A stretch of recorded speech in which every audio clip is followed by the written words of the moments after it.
ভোটে তিনি জিতেননি, কিন্তু প্রশ্ন হচ্ছে, মানুষ কেবল ব্যালটেই ভালোবাসা প্রকাশ করে, নাকি বিপদের সময় দরজা কড়া নাড়া মানুষটিকে সত্যিকারের নেতা বানায়? সাতক্ষীরা জনপদে, বিশেষ করে সাতক্ষীরা-3 আশাশুনি কালীগঞ্জ অঞ্চলে একটি নাম দীর্ঘদিন ধরে উচ্চারিত হয়ে আসছে, ডাক্তার শহীদুল আলম। তিনি পেশায় একজন চিকিৎসক, কিন্তু অনেকের কাছে তিনি কেবলমাত্র ডাক্তার নয়, তিনি একজন ভরসার মানুষ।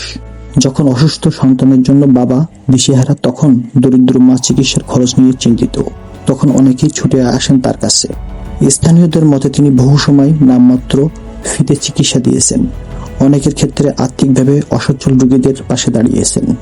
এই মানবিক কাজগুলো তাকে দিয়ে গরিবের ডাক্তার পরিচয়।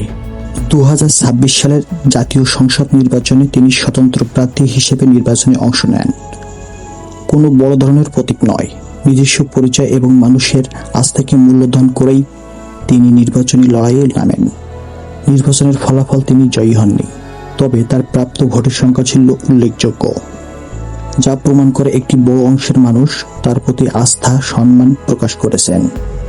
এটি কেবল রাজনৈতিক সমর্থন নয়, এটি সামাজিক গ্রহণযোগ্যতার প্রতিফলনও। স্বতন্ত্র প্রার্থী হিসেবে নির্বাচন করা সহজ নয়। মনোনয়ন প্রক্রিয়া, নির্ধারিত সমর্থন সংগ্রহ, নির্বাচনী বিধিমালা অনুসরণ সবকিছু সম্পূর্ণ করেই তিনি অংশ নিয়েছেন।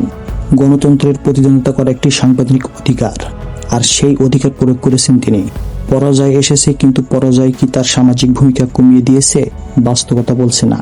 গ্রামের রাস্তা, বাজার, চায়ের দোকান, অনেক জায়গায় তার নাম উচ্চারিত হয় সম্মানের সাথে, কারণ রাজনীতির আগে তিনি পরিচিত হয়েছেন চিকিৎসক হিসেবে, একজন সেবক হিসেবে। অনেকেই বলেন, ভোট যাই হোক, বিপদে তাকে পাশে পেয়েছি।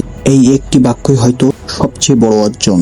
সংসদে না গিয়েও কেউ জনপ্রিয় হতে পারে, ক্ষমতায় থেকেও কেউ মানুষের পাশে থাকতে পারে, কারণ নেতৃত্ব শুধু চেয়ারে নয়, নেতৃত্ব তৈরি হয় বিশ্বাসে। অনেকেই বলেন, ভোট যাই হোক, ডাক্তার সাহেবকে আমরা বিপদে পেয়েছি। এই একটি বাক্যই হয়তো তার পরিচয়ের সারাংশ, কারণ জনপ্রিয়তা কেবলমাত্র রাজনৈতিক নয়, এটি সামাজিকও হতে পারে। নেতৃত্ব সবসময় মঞ্চে দাঁড়িয়ে হয় না, কখনো কখনো নেতৃত্ব তৈরি হয় রোগীর শয্যার পাশে দাঁড়িয়ে। সাতক্ষীরা জনপদে, যেখানে চিকিৎসা সেবা অনেক সময় মানুষের নাগালের বাইরে, সেখানে একটি নাম ধীরে ধীরে হয়ে ওঠে আস্থার নাম, ডাক্তার শহীদুল আলম। তিনি শুধু একজন চিকিৎসক নন, হাসপাতাল কক্ষে হোক কিংবা গ্রামের মাটির উঠানে, তার পরিচয় একটাই, মানুষের পাশে থাকা। অনেকের কাছে তিনি গরিবের ডাক্তার। ডাক্তার শহীদুল আলমের গল্প কেবল একটি নির্বাচন গল্প নয়, এটি একটি পেশাজীবী মানুষের সমাজের সংযোগের গল্প।